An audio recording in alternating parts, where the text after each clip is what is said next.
Hi, this is Lucas Rule, and this is my speech reflection for Speech 2119.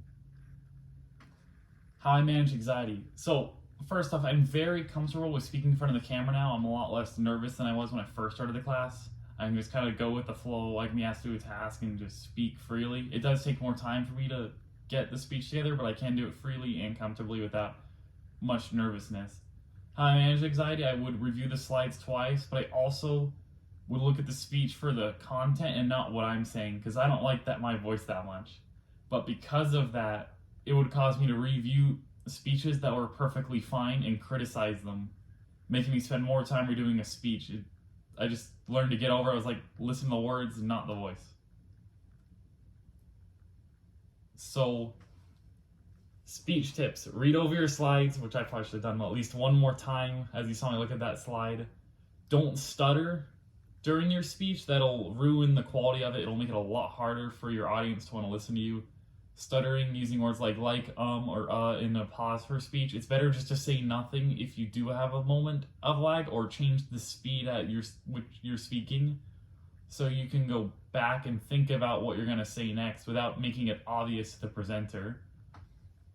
And look at the camera. So looking at the camera, which should be on my left, it makes it look more like I'm talking to you and not just kind of looking around what's going on type of speech.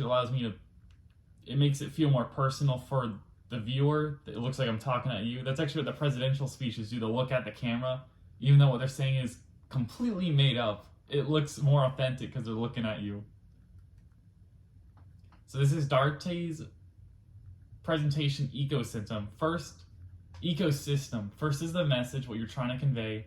Second is the visuals, and third is the delivery. Now, what this means, the message is what you're trying to convince people on. It's like, are you trying to tell me something? Are you trying to convince me on something? What is the message? What am I trying to reach to the viewer? And how am I going to do it? And that's when it goes into the visuals.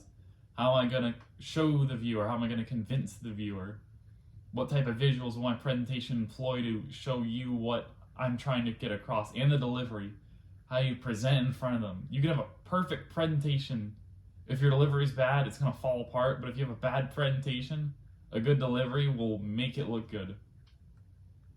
Now, this was the most important thing I learned in this class, and this was delivery. Now, again, it doesn't matter how good your presentation is. You could be right, you could be 100% factual. If your delivery is bad, no one's going to believe you. I could be giving a speech on like how to fight cancer.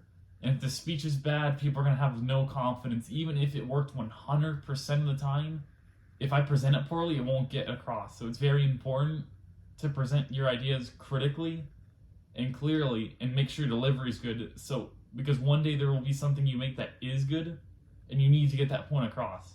Delivery is the most important thing I've learned in this class. And good luck to the rest of you guys for your next classes. This is the end of my speech.